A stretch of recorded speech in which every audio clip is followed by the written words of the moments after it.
Consider a city on the edge of the sea, at the rim of a nation dependent on the sea, on a continent surrounded by the waters of the sea, a mere island, as are all those minority parts of the planet we call the land.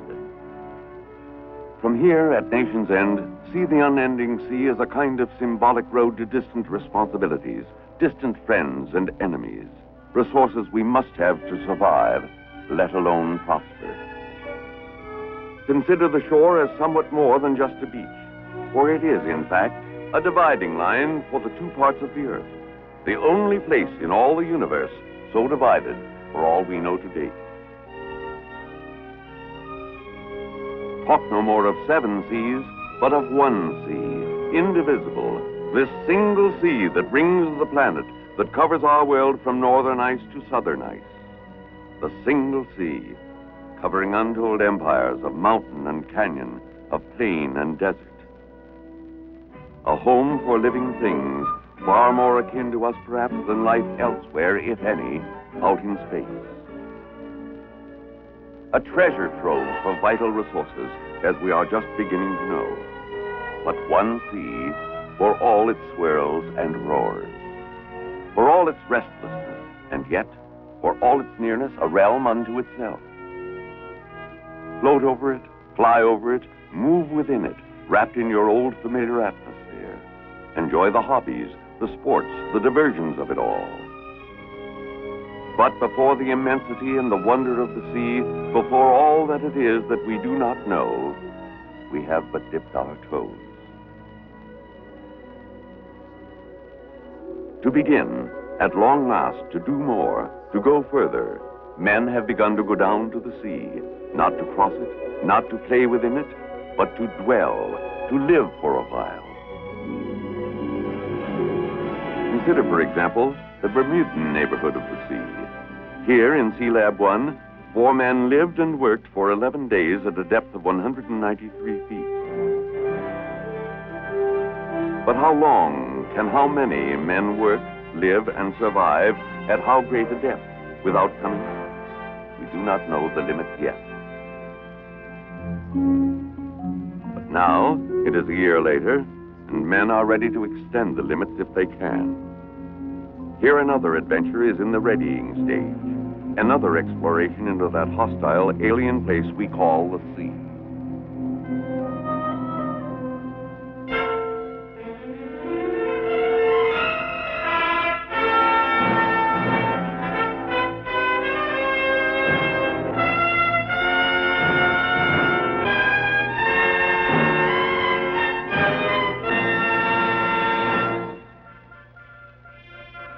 Here, within the sovereign waters of our America, the political frontier is but 3 miles from the shore. But the intellectual frontier is only a few feet below the waves. For we know so little about so much of our planet, which is the sea. This unknown empire that begins before our very eyes on every shore.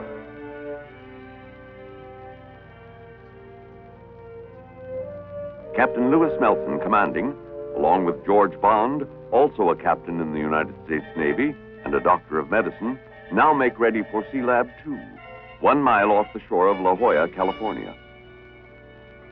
Captain Zoni, commence flooding conning tower. What's our absolute pressure in SeaLab? We're at 44.1 pounds absolute. As Navy divers and riggers prepare to lower SeaLab II to the bottom, 205 feet below, the question becomes, can men go even deeper, stay even longer, and work not only hard, but skillfully too? What indeed are the limits on flesh and blood beneath the waves? Never before SeaLab I had men lived so long within the sea at such a depth. But to state a record is to state a challenge. That eternal American question, what next? If man need not return to the surface periodically, taking a long time to decompress those potentially fatal bubbles within his body, he can be infinitely more productive down below. But suddenly, as SeaLab is being lowered... Command Van, we're losing pressure pretty fast. I would imagine we have a leak here. We'll have a diver's check for a leak.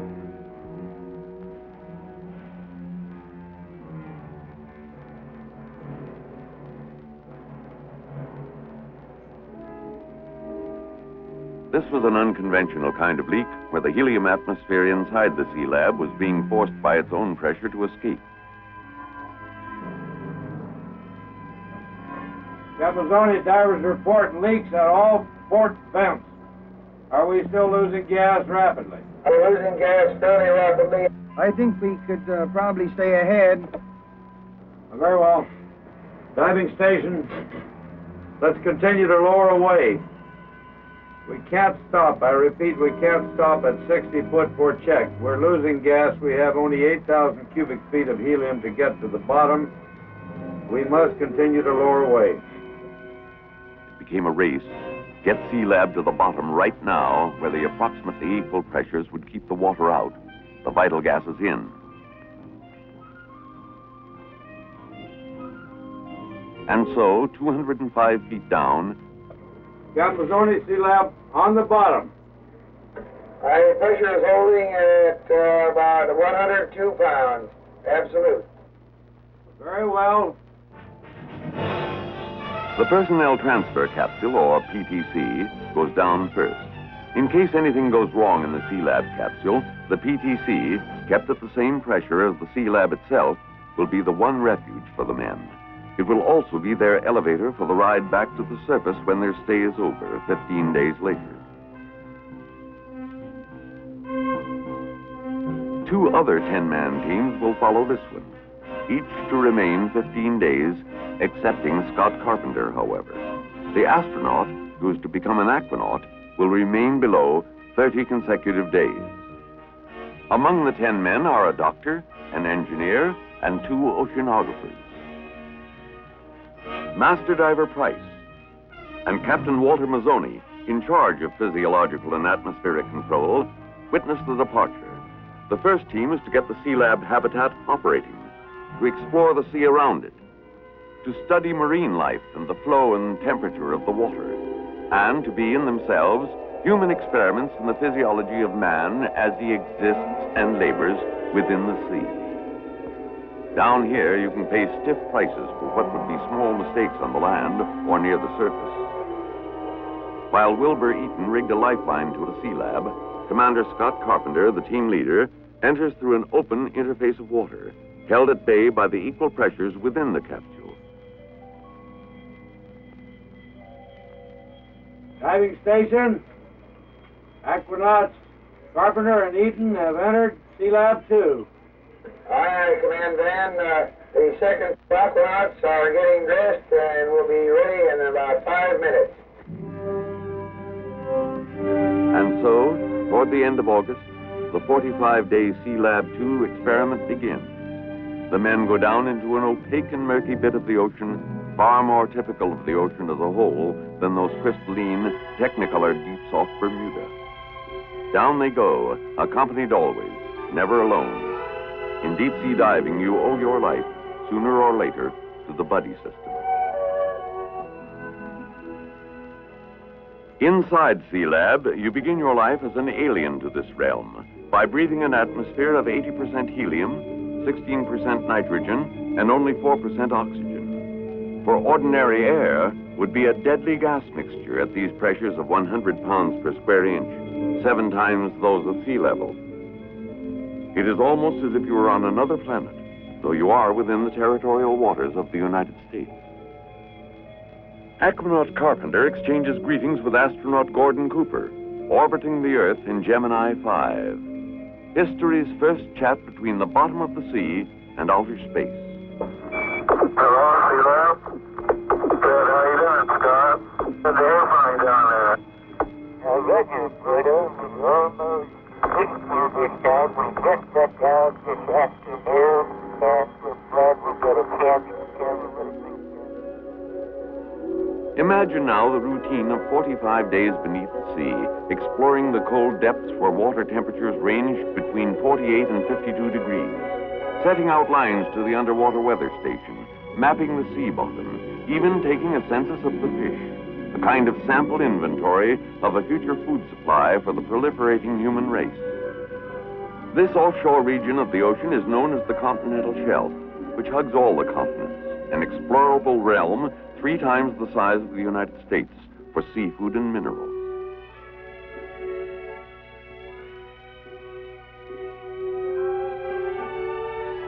A new realm for travel and rest, study and work. Today's fantasy turns out to be tomorrow's routine often enough.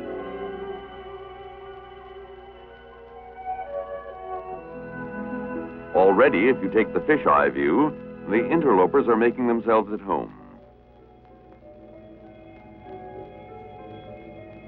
What is physiological normalcy at 7 times the pressure of the land, breathing a strange gas mixture day after day? Dr. Sonnenberg, medico in residence, attending. Topside, Captains Bond and Mazzoni decide to have a look-see at their charges 205 feet down. Since they will be down only a short time, they will get off easy on the decompressing, stopping every few feet on the way back up in the diving bell. A very cold 73 minutes coming up, for the scant 13 minutes they are allowed on the bottom. It turns out that Captains Bond and Mazzoni intend to witness the re-enlistment swearing-in ceremony of Aquanaut Kaufman, proving that officers will sink to any depths to hold on to a good man. If you are a marine biologist, can you imagine a more ideal aquarium than the sea itself, to which you, too, at least for a while, belong?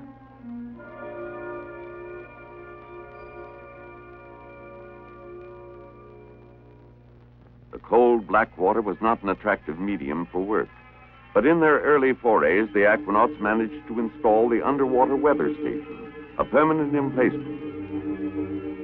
And so, from the shifting sands of the bottomland, from the force and direction of the internal waves, the sea will yield, in good time and bit by bit, a few of its mysteries.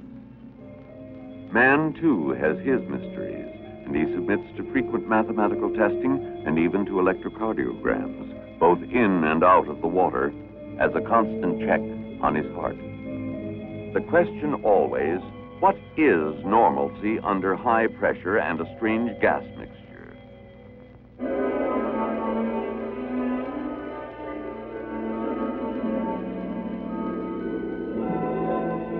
Food, supplies, mail, and newspapers come to you via United States Navy pressure pot, an exclusive service others may imitate, but never quite duplicate. Happy birthday, Dr. Sonnenberg, but it was your loving wife who was responsible, not the United States Navy pressure pot express service. Anyhow, you can't strike a match in a helium atmosphere. There just isn't enough oxygen to make it burn. A good place to kick the smoking habit. Whenever you exit for a look-see, bear in mind the SeaLab habitat is your compulsory home. You cannot just rise to the surface, emergency or not. Rapid decompression would kill you, and you must take care not to get lost in the dark waters. Among the hazards of the deep are the scorpion fish. The first aquanaut to be stung by one was Carpenter, who was hit on the right index finger, causing his arm to swell all the way up to the elbow. The pain was sharp and intense, but no matter how serious the wound, even if it were potentially fatal, you do not return to the surface. You are now an inhabitant of the sea until you decompress for 30 hours or more. Under Dr. Bond's topside instructions, Dr. Sonnenberg treated the wound, aided by special drugs stocked right in the SeaLab.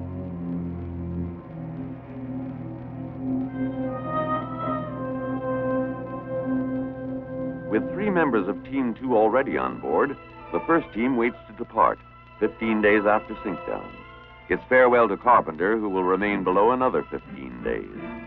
The ascent will be a matter of a 54-minute elevator ride in the personnel transfer capsule, after which 31 hours in the deck decompression chamber will return the 9 men to terrestrial status.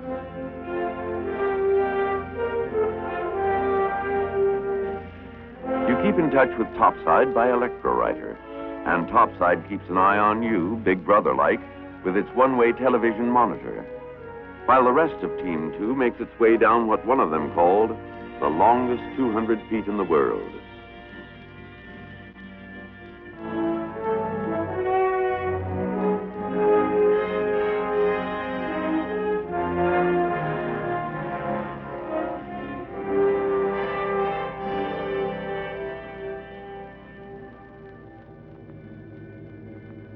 Carpenter holds quarters with the members of the second team. He who had worked with the most sophisticated technology of our age in the prototypical space program contrasted it with the Man in the Sea program, which he called a newly legitimatized child represented by a nucleus of 50 dedicated men working with mail-order equipment in marginal conditions. But it is pioneers like these, members of this new establishment, the Descendancy, who are helping this newly legitimatized child grow up. Today's sonar, cupping its listening ear to the sounds of the deep, will give way to better, more sensitive, longer-range sonar. And the current measurement device is but the progenitor of ocean-wide systems to chart the nature of the waters and the migration of marine life in terms of temperature and current. For all that, man is as a child down here. His basic motor skills cannot be taken for granted, nor can he depend much on his five senses in this cold, murky, top-heavy realm of water.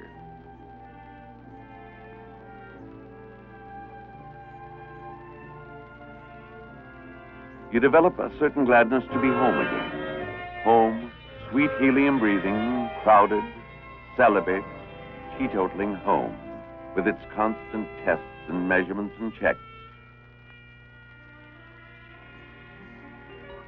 Relieved now and then by Papa Topside's folk symphony.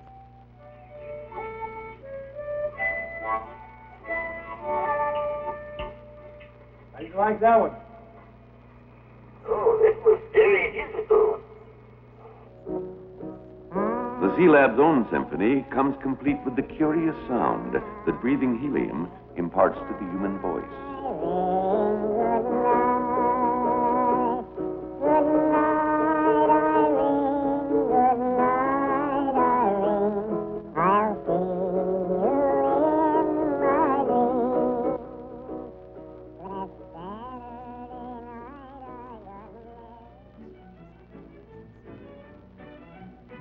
Into this ocean realm of mountains and canyons, plains and plateaux, who will play the role of St. Bernard dog to aid those in distress? Who learned to come at once to an acoustic signal?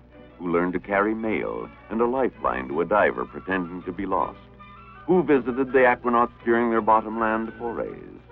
Who but Tuffy the porpoise, first of the trained breed who may become man's best friend within the sea?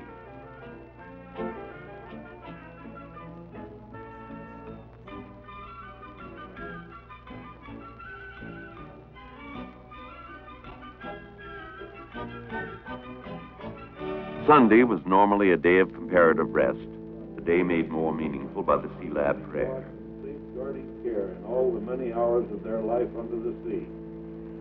Give unusual wisdom to each of us topside who might somehow control their work and safety as they perform their duties below. And when their work and thy will together be done, grant us all a safe and worthy respite from our labors for a time to come. We ask all of this in the name of Jesus Christ our Lord. Amen. Thus did 30 days pass, a methodical and persistent sequence of work inside and outside the habitat, of catch-as-catch-can meals and housekeeping, of human measurement and evaluation under high pressure. Now the second team makes ready to depart, Scott Carpenter along with them, after their span of 15 days, his of 30, into the personnel transfer capsule. And, as medical wisdom has it, 33 hours of decompression on the support vessel in the deck decompression chamber. Decompression is the cross the divers bear. Meanwhile, the third team of 10 men prepares to depart for inner space. Led by Master Diver Robert Sheep, at 50, the oldest of the aquanauts. It's getting to be a kind of routine, the almost inevitable destiny of things that seem fantastic at their very outset, whether it be a flight across the ocean or even a man in orbit. To make the far-out and everyday affair is, after all, the prime purpose of all our technology. While he decompresses, Commander Carpenter has a phone chat, still in his helium voice, with his commander-in-chief. What, sir? Scott, do you read me all right? Yes, sir, Mr. President. Heard you loud and clear. How no? Fine. Well, Scott, I'm mighty glad to hear from you. You've convinced me and all the nation that whether you're going up or down, you have the courage and the skill to do a fine job. Well, thank you very much. There were a lot of other people who demonstrated the same kind of courage. It's a great crew out here, and we're all very honored and pleased that you saw fit to call us and let us know that you were interested in what we're doing.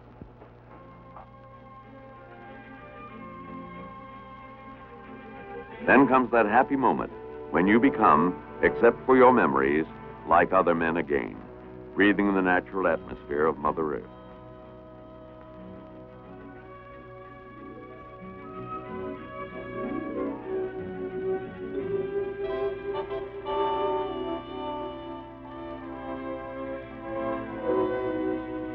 While down below, Dr. Sonnenberg, who has returned for a second 15-day stint, wrestles with that electrically heated diving suit that will permit 3-hour journeys away from SeaLab in comparative comfort.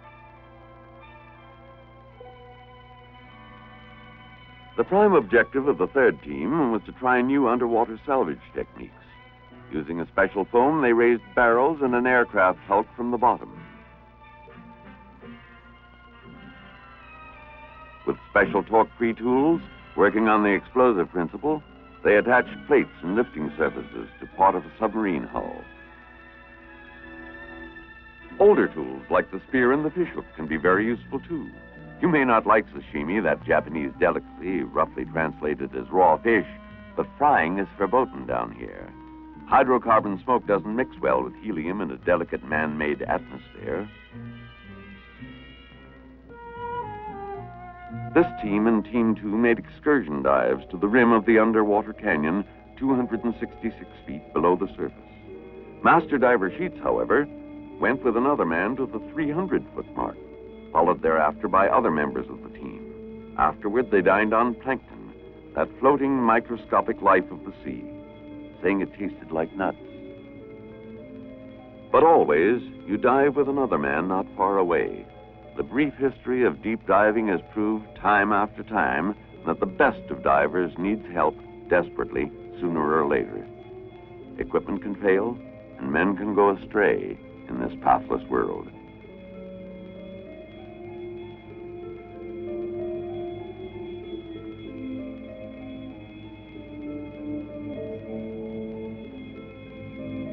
In the murk of the seafloor, you see a hint of the future.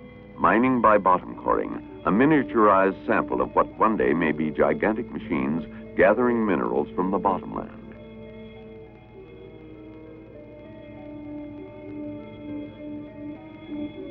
Work to be done, where existence alone is a kind of triumph. Where the aquanauts discovered you could make brief dives 100 feet lower than SeaLab and return to it without decompressing. This in itself is a bonus from nature.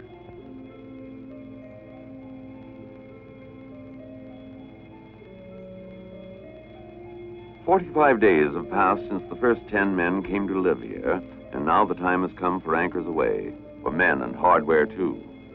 And the last swim toward the PTC elevator for the men of SeaLab II. Command van, the Aquanauts report the lower hatch has been shut and dogged. They are standing by, ready to come up.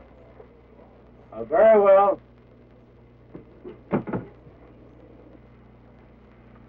Crane operator, this is Command Van. PTC is ready for liftoff. Lift away.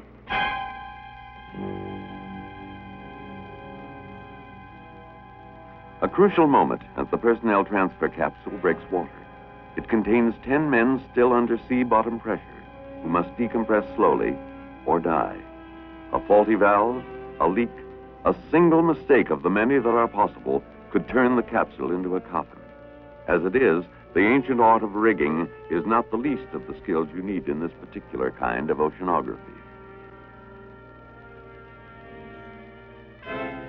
The mating of the personnel transfer capsule with the deck decompression chamber. Now begins the long wait. Decompression from 100 pounds per square inch to 14 7/10 pounds per square inch. From 205 feet below to sea level. But at the 28-foot mark, almost home, trouble, bad trouble. Okay, Bob, we got the report on your possible hit. Would you like to give me a rundown on it, please? Yes, Captain.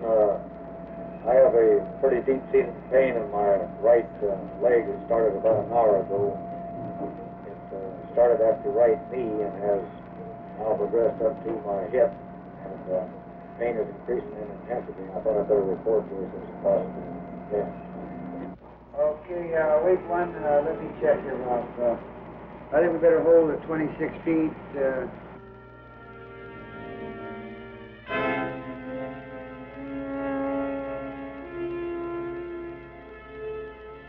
I would recommend that we put 9 people into the outer lock, bring them up, run the corpsman in, and have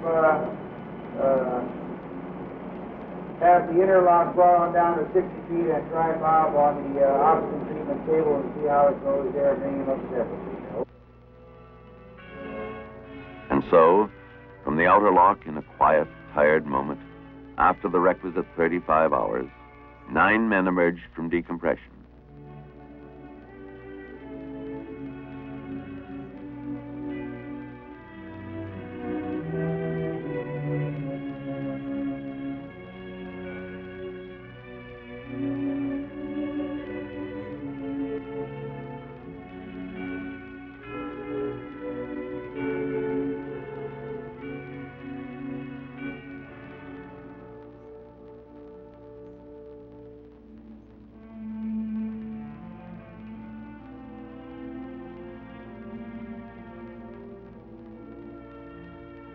It was not until more than 12 hours later that Bob Sheets emerged, free of pain and in good shape.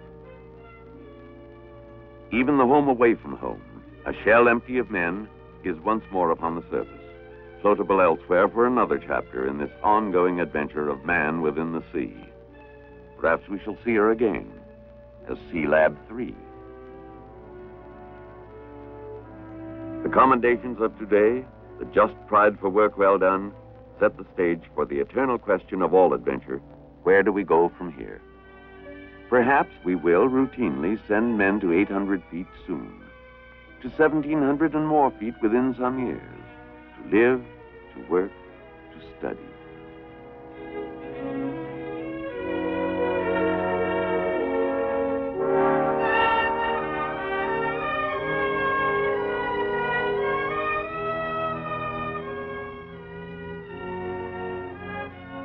A new world. Man looks to distant planets to plant his flag across the great bourne of lonely space, while at his very doorstep, an unmeasured universe abides.